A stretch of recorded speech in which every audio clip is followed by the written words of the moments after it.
विद्यार्थी मित्रों केम छो बधा। आपणे धोरण 12 में चेप्टर नंबर 10 चाली रह्यु छे के जेनी अंदर आपणे अत्यार सुधी प्रस्तावना अने 10.1 घरगथ्थु उत्पादन में सूक्ष्म जीवोनो अभ्यास कर्यो छे। आजे आपणे 10.2 औद्योगिक उत्पादनों में सूक्ष्म जीवोनो अभ्यास करवानो छे। औद्योगिक उत्पादनों में सूक्ष्म जीवो, औद्योगिक उत्पादनों में सूक्ष्म जीवो नो अभ्यास आपणे करीशुं। ओके, तो सूक्ष्म जीवों द्वारा मानव जातने उपयोगी एवा घणा बधा उत्पादनों औद्योगिक क्षेत्रे करवामां आवे छे। पीणा अने प्रतिजैविक द्रव्यों आना उदाहरण छे। कया कया औद्योगिक उत्पादनों सूक्ष्म जीवों द्वारा थाय छे? कया कया औद्योगिक उत्पादनों में सूक्ष्म जीवों महत्वनो भाग भजवे छे? तो हूँ अहींया नाम आपूँ औद्योगिक उत्पादनों होय, औद्योगिक उत्पादनों कया कया? तो औद्योगिक उत्पादनों नी अंदर ठंडा पीणा अने प्रतिजैविक द्रव्यों। प्रतिजैविक द्रव्यों एटले शुं? तो प्रतिजैविक द्रव्यों एटले एंटीबायोटिक्स जे आपणे दवाओ लईए छीए ते। तो औद्योगिक उत्पादनों ठंडा पीणा के प्रतिजैविक द्रव्यों आनुं उत्पादन जे छे ए सूक्ष्म जीवों द्वारा थाय छे। ए सूक्ष्म जीवों द्वारा थाय छे। एक आ वस्तु बधा ध्यान में लईशुं। ओके, बीजी वस्तु औद्योगिक क्षेत्रे उत्पादन माटे हूँ अहींया एवुं लखुं औद्योगिक क्षेत्रे उत्पादन माटे सूक्ष्म जीवों ने मोटा वासणों में उछेरवामां आवे छे। सूक्ष्म जीवों ने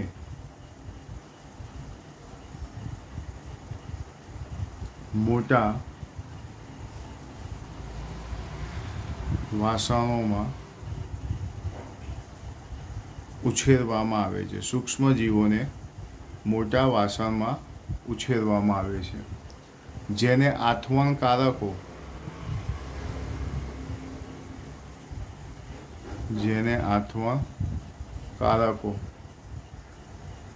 कहेवामां आवे छे। तेने शुं कहेवामां आवे छे? आथवण कारको। औद्योगिक क्षेत्रे उत्पादन माटे सूक्ष्म जीवों ने मोटा वासणों में उछेरवामां आवे छे, तेने आथवण कारको कहे छे। तो सौथी पहला आपणे जे ठंडा पीणा जे छे, आथवणयुक्त पीणा जे छे एनो आपणे अभ्यास करीशुं के एमां कया कया टॉपिक आवे छे ते जोईए। तो अहींया ए विभाग के जेमां छे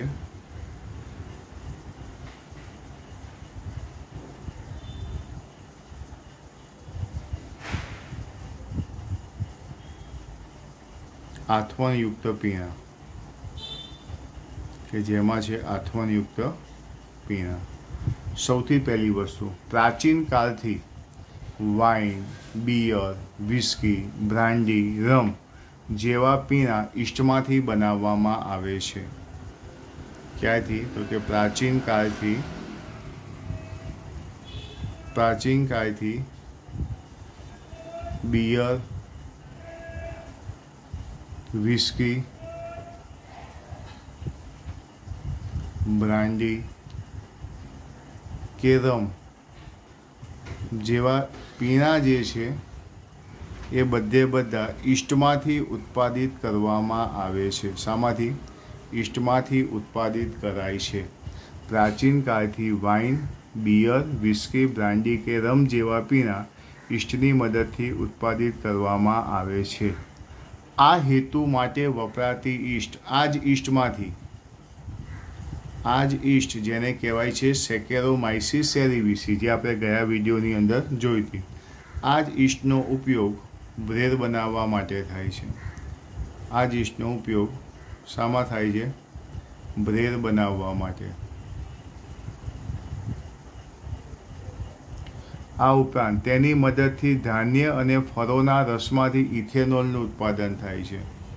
ઈસ્ટ જે છે તેની જ મદદથી, એટલે ઈસ્ટની મદદથી ધાન્ય અને ફળોના રસમાંથી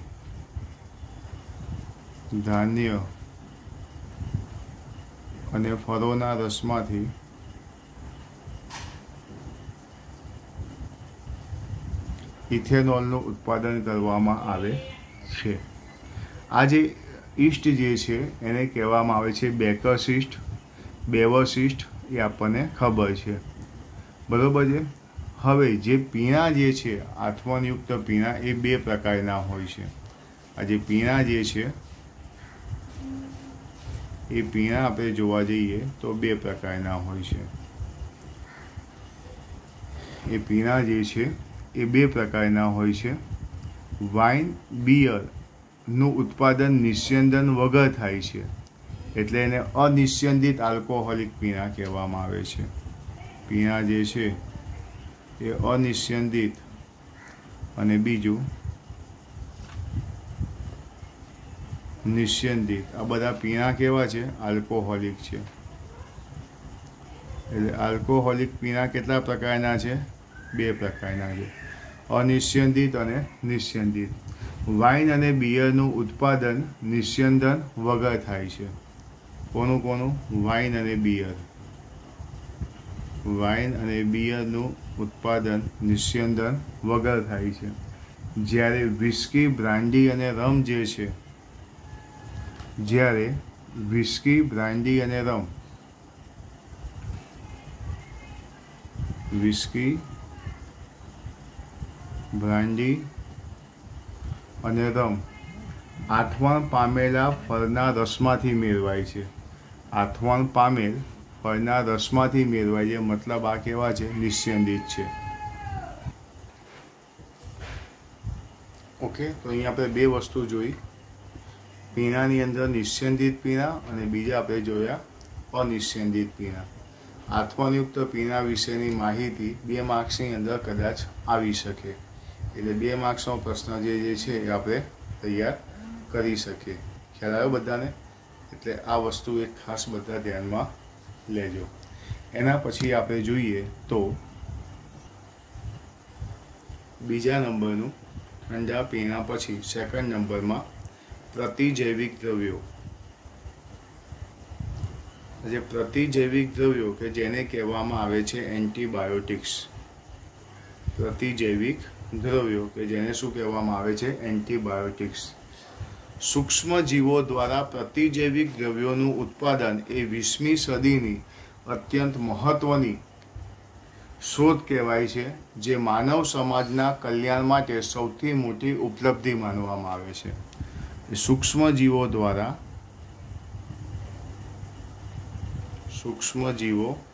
દ્વારા પ્રતિજૈવિક દ્રવ્યોનું ઉત્પાદન, પ્રતિજૈવિક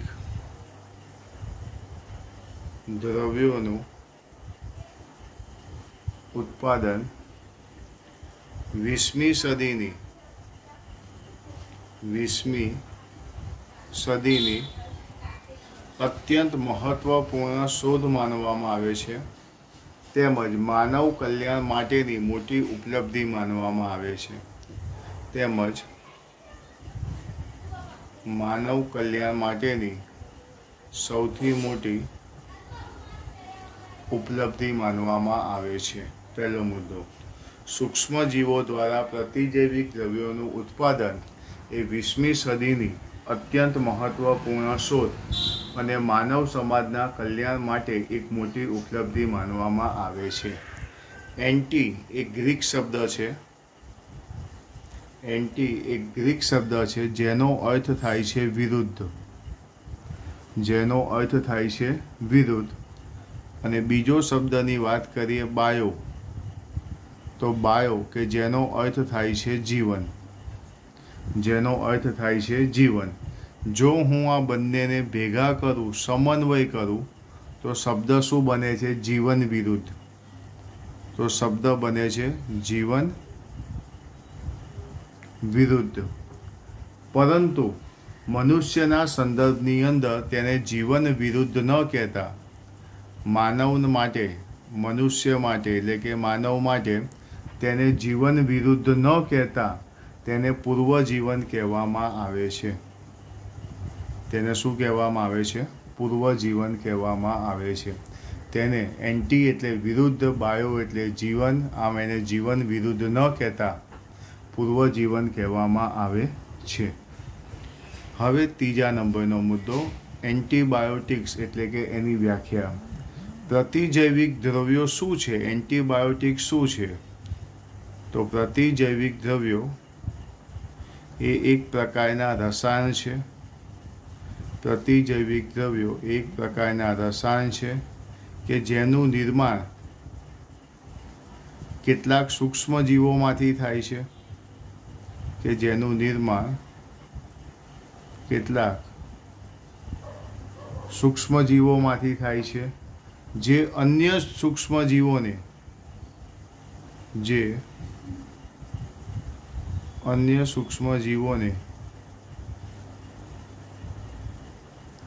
મારી નાખે છે, અન્ય સૂક્ષ્મજીવોને મારી નાખે છે અથવા તેમની વૃદ્ધિને અટકાવે છે, અથવા તેમની વૃદ્ધિને અટકાવે છે. પ્રતિજૈવિક દ્રવ્યો એ એક પ્રકારના રસાયણ છે જેનું નિર્માણ કેટલાક સૂક્ષ્મજીવોમાંથી થાય છે, જે અન્ય સૂક્ષ્મજીવોને મારી નાખે છે અથવા તેમની વૃદ્ધિને અટકાવે છે. એના પછી ચોથા નંબરનું, સામાન્ય રીતે ઉપયોગમાં લેવાતી એન્ટીબાયોટિકનું નામ આપણે આપીએ તો પેનિસિલિનથી બધા પરિચિત છો. પણ આ તમને ખ્યાલ નહીં હોય, પેનિસિલિનની શોધ જે છે એ અનાયાસે થઈ હતી. પેનિસિલિનની શોધ અનાયાસે થઈ હતી. ભાઈ, અનાયાસે થઈ એનો મતલબ શું? તો અનાયાસે થઈ હતી એ તમને સમજાવું કેવી રીતે. તો એલેક્ઝાન્ડર ફ્લેમિંગ નામ બધાએ જાણીતું છે.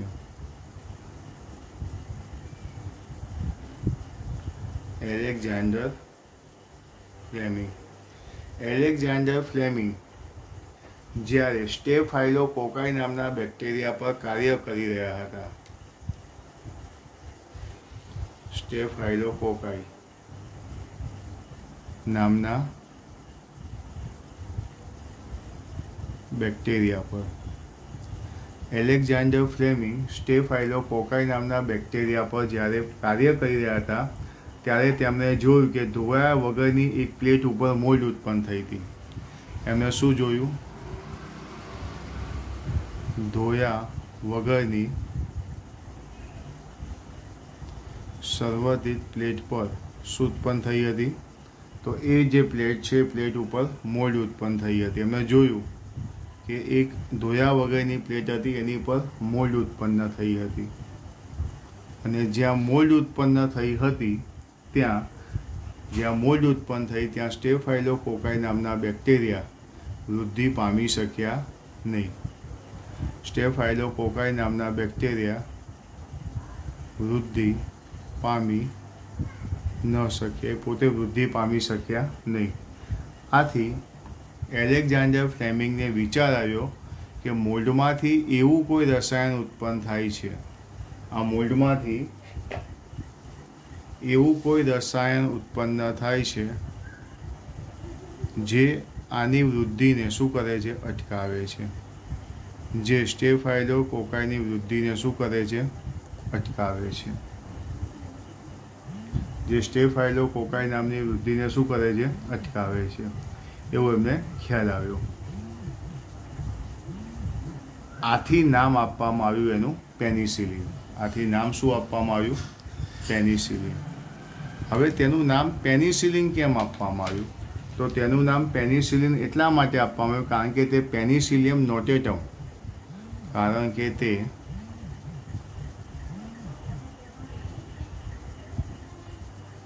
પેનિસિલિયમ નોટેટમ, પેનિસિલિયમ નોટેટમ મોલ્ડમાંથી સર્જાયું હતું. જે મોલ્ડ હતી એ કઈ હતી? પેનિસિલિયમ નોટેટમ મોલ્ડમાંથી સર્જાયું હતું. આથી એનું નામ શું આપવામાં આવ્યું? પેનિસિલિન નામ આપવામાં આવ્યું. તેના ઘણા સમય પછી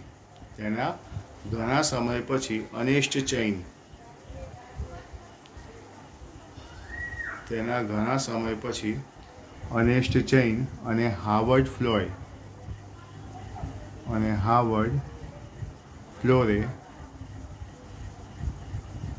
પણ શું કર્યું? તો ઘણા સમય પછી અનેસ્ટ ચેઇન અને હાર્વર્ડ ફ્લોરે પણ એન્ટીબાયોટિક વિશેની માહિતી આપી. આ લોકો પણ એવા હતા કે જેમણે એન્ટીબાયોટિક્સ એટલે કે પ્રતિજૈવિક દ્રવ્યો વિશેની માહિતી આપી હતી. એટલે કે ઈસવીસન 1945માં, સમજો ખાસ બધા, ઈસવીસન ક્યારે? 1945ની અંદર એલેક્ઝાન્ડર ફ્લેમિંગ, અનેસ્ટ ચેઇન અને હાર્વર્ડ ફ્લોરે ત્રણેયને નોબેલ પારિતોષિક પ્રાપ્ત થયેલું. આ ત્રણેયને શું પ્રાપ્ત થયેલું? નોબેલ પારિતોષિક.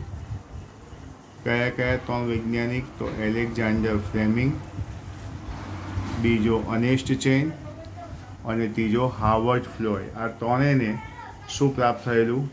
નોબેલ પારિતોષિક પ્રાપ્ત થયું હતું. આ જે એન્ટીબાયોટિક્સનો પહેલો ઉપયોગ, જે એન્ટીબાયોટિક્સ હતી, એન્ટીબાયોટિક્સનો સૌ પ્રથમ ઉપયોગ બીજા વિશ્વયુદ્ધમાં, સેકન્ડ વર્લ્ડ વોર, બીજા વિશ્વયુદ્ધની અંદર ઘાયલ અમેરિકન સૈનિકોની સારવારમાં થયો હતો. ઘાયલ અમેરિકન સૈનિકોની સારવારમાં થયો હતો. પેનિસિલિન પછી હાલમાં કયા કયા રોગો માટેની એન્ટીબાયોટિક્સ વિકસાવાઈ છે? તો હાલની અંદર આપણે જોવા જઈએ તો પ્લેગ, પછી આપણે જોવા જઈશું કાળી ખાંસી, પ્લેગ, કાળી ખાંસી, ડિપ્થેરિયા, રક્તપિત્ત જેવા ભયાનક રોગો કે જેના કારણે વિશ્વની અંદર લાખો લોકો મરે છે. આ રોગોની સારવારની માટે એન્ટીબાયોટિક્સની શોધ થઈ ગઈ છે. હાલમાં બધા કેવા છે? ભયાનક રોગો જે છે કે લાખો લોકો જે મરે છે, આવા ભયાનક રોગો માટેની પણ એન્ટીબાયોટિક્સ થઈ ગઈ છે. એન્ટીબાયોટિક્સ એ 20મી સદીની મહત્ત્વની શોધ કહેવામાં આવે છે. એન્ટીબાયોટિક્સને શું કહેવામાં આવે છે? 20મી સદીની મહત્ત્વની શોધ કહેવામાં આવે છે. તો દરેક જણને ખાસ કહીશ, ચોપડીમાંથી પ્રતિજૈવિક દ્રવ્યો ખાસ એકવાર વાંચે. ઠંડા પીણા અને પ્રતિજૈવિક દ્રવ્યો, આ બંને વસ્તુ ખાસ બધાએ જોવાની છે અને તૈયાર કરવાની પણ છે. બરાબર છે? એટલે ખાસ બધાને આવડી જશે. એકદમ ઇઝી છે. ચોપડી બાજુમાં રાખવાની અને લર્ન કરવાનું છે. ઓકે, જોઈ લો બધા એકવાર પ્રતિજૈવિક દ્રવ્યો, ઠંડા પીણા. આ સાથે જે તમને PDF આપવામાં આવે છે એ PDF પણ બધાએ ખાસ જોવાની છે અને એની અંદરથી પણ તમારે મોઢે કરવાનું છે.